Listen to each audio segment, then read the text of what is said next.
Hello everyone, welcome to my series The Quiet Mind Project Episode 3 The Science of Discipline Part 2. So, let's start. আমরা সাধারণত মনে করে থাকি যে আমাদের উইল পাওয়ার কম, কিন্তু সমস্যাটা আমাদের উইল পাওয়ারে না, সমস্যাটা হলো এনভায়রনমেন্ট ডিজাইনে। মানে আমরা এমন একটা পরিবেশে থাকি যেখানে মনোযোগ ধরে রাখা আসলে খুবই কঠিন হয়ে যায়। জাস্ট ইমাজিন আমাদের টেবিলের উপরে আমাদের বই রাখা এবং তারই পাশে আমাদের ফোনও রাখা। এখন কোন জিনিসটার উপরে আমাদের সবচেয়ে বেশি অ্যাটেনশন যাবে? অফকোর্স ফোন, কারণ সেটা মুভমেন্ট করে, কিন্তু আমাদের বই মুভমেন্ট করে না, সে চুপচাপ থাকে। এই কারণেই আমাদের মনোযোগী হওয়া এত কঠিন মনে হয়, কারণ আমাদের পরিবেশই সেরকম না। কারণ পরিবেশ যদি ঠিক হয় তাহলে সিদ্ধান্ত নেওয়াও অনেকটা সহজ হয়ে যায়।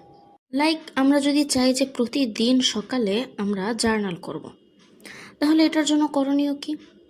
রাতে ঘুমানোর আগে একটা টেবিলে একটা ডায়েরি এবং একটা কলম রেখে দেওয়া, যেন সকালে উঠলেই চোখে পড়ে এবং আমাদের জার্নালটা করা হয়ে যায়। এরপর যদি আমরা পড়াশোনা করতে চাই, তাহলে পড়াশোনাতে ডিস্ট্র্যাকশন আনি কি? আমাদের ফোন। তো আমাদের ফোনটা অন্য কোনো রুমে রেখে দেওয়া, রাতে বসার আগে মোবাইল আমাদের নজরের সামনেই না পড়ে। তারপর আবার যদি আমরা স্বাস্থ্যকর খাবার খাইতে চাই, লাইক ফল ফ্রুট আমরা বেশি খাইতে চাই, তাহলে আমাদের টেবিলের উপরে বা আমাদের চোখের সামনে ফল রেখে দেওয়া, যেন আমাদের ক্ষুধা লাগলে আমরা ফল খাইতে পারি। কারণ চোখের সামনে আমাদের যেটা বেশি থাকবে ওটার দিকেই আমাদের ব্রেন বেশি আকর্ষিত হবে। এর কারণ আমাদের ব্রেন সহজ জিনিসকে তাড়াতাড়ি অ্যাট্রাক্ট করে। এই কথাগুলো শুনতে খুব সাধারণ মনে হয় যে হ্যাঁ, এই সাধারণ পরিবর্তনে কি আমাদের কিছু আসবে যাবে, কিন্তু হ্যাঁ, এই ছোট্ট ছোট্ট সাধারণ ধরনের এই পরিবর্তনগুলোই আমাদের লাইফে একটাই অনেক বড় পরিবর্তন আনে। তাই আমাদের উচিত যতটা সম্ভব ভালো অভ্যাসগুলোকে একটু সহজ করে দেওয়া এবং খারাপ অভ্যাসগুলোকে একটু কঠিন করে দেওয়া উচিত।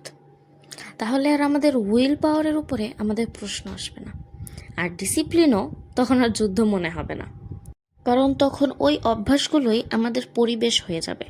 আমরা আমাদের পরিবেশটাকেই তখন বদলে দিব। আর এজন্যই যখন দ্বিতীয়বার আপনার মাথায় আসবে যে আমার ডিসিপ্লিন হওয়া উচিত, তখন নিজেকে আগে একটা প্রশ্ন করবেন যে আমার ঘর, আমার ডেস্ক, আমার ফোন, এগুলো কি আমাকে সাহায্য করতেছে নাকি বারবার আমাকে ডিস্ট্র্যাক্ট করতেছে? কারণ অনেক সময় অভ্যাস পরিবর্তন করার আগে পরিবেশটা পরিবর্তন করা অনেক বেশি প্রয়োজন হয়ে থাকে। এই ছিল পার্ট 6। এখন আমরা আসি পার্ট 7-এ। একটা কথা আছে, discipline is not perfection, it's returning again. আমরা অনেকেই অনেক বিষয়ে রুটিন তৈরি করে থাকি, কিন্তু অনেক সময় দেখা যায় সেই রুটিন ফলো করতে গিয়ে কয়েকবার আমাদের মিস্টেক হয়ে যায়। যেমন আমরা অনেকেই রুটিন বানাই যে আমরা প্রতিদিন জিম করব, কিন্তু সেই প্রতিদিন জিমের রুটিনের মধ্যে দেখা যায় একদিন জিম করলাম না। তো ওই দিন আমাদের মনে হয় যে ধ্যাত, একদিন করলাম না মানে এখন আবার আমার শুরু থেকে শুরু করতে হবে, এখন আর হবে না আমার দ্বারা। বাট সে সময় আমরা অ্যাকচুয়াল ভুলটা করে থাকি। ডিসিপ্লিনের জন্য আমরা রুটিন বানাইছি, অ্যান্ড আমরা মানুষ, আমরা ভুল অবশ্যই করব, কিন্তু সেই ভুল করার পরে যদি আমরা সেখানেই থেমে থাকি, এটা আমাদের সবচেয়ে বড় ভুল হবে। তখন আবার ফিরে এসে কাজ করার মাধ্যমেই কনসিস্টেন্সি তৈরি হয়। এটাকেই সাধারণত সেলফ গ্রোথ বলে। সেলফ গ্রোথ একদিনে হয় না, আস্তে আস্তে হয়, ধীরে ধীরে হয়। তো যদি আমরা কোনো কারণে মিস্টেক করি, মিস্টেক করার পর যদি আমরা থেমে যাই, ওই থামাটাই আমাদের ভুল হবে। থামা যাবে না, মিস্টেক করছি ওকে, আবার রিটার্ন করতে হবে আমাদের। যদি আমরা এই রিটার্নটা করতে পারি, তার মানে আমরা কনসিস্টেন্সি বজায় রাখতে পারলাম। অ্যান্ড কনসিস্টেন্সি বজায় রাখা মানেই সাকসেসের দিকে এক ধাপ আগায় যা। ভুল আমরা করবই, কিন্তু ভুলকে আমরা ঠিক কোন পার্সপেক্টিভ থেকে নেই সেটাই অ্যাকচুয়ালি ম্যাটার। আমরা যদি একটু জীবনের দিকে তাকাই, তাহলে দেখা যাবে যে মানুষগুলোকে আমরা খুব ডিসিপ্লিনড মনে করি তাদেরও খারাপ দিন আসে, তাদেরও মন খারাপ হয়, তাদেরও কখনো কখনো কাজ করতে ইচ্ছা করে না। কিন্তু পার্থক্য শুধু একটাই, তারা ব্যর্থ হওয়ার পরেও ফিরে আসতে জানে। আজ হয়তো 1 ঘন্টা পড়তে পারিনি, সমস্যা নেই, আগামীকাল 5 মিনিট পড়ে নেব। হয়তো আজ জার্নাল লিখতে পারিনি, সমস্যা নেই, আগামীকালকে শুধু একটা লাইনই লিখে ফেলি।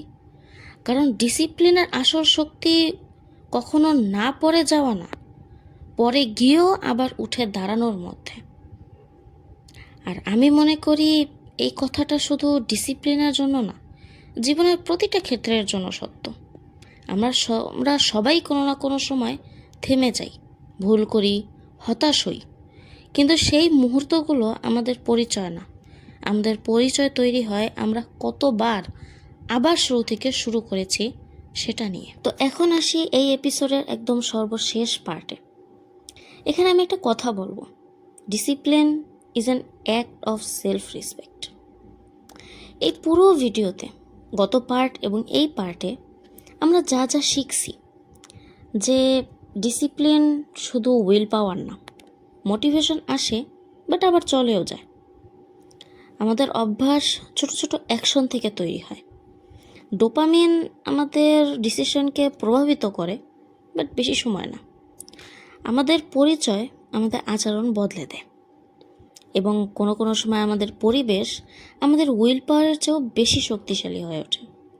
এখন দি সায়েন্স অফ ডিসিপ্লিন এই এপিসোডটা বানানোর পিছনে আমার মাত্র একটাই মোটো, সেটা হলো আপনাদেরকে একটা কথাই বোঝানো, যে ডিসিপ্লিন মানে নিজেকে শাস্তি দেওয়া না, নিজের ভবিষ্যৎ সত্তাকে সম্মান করা।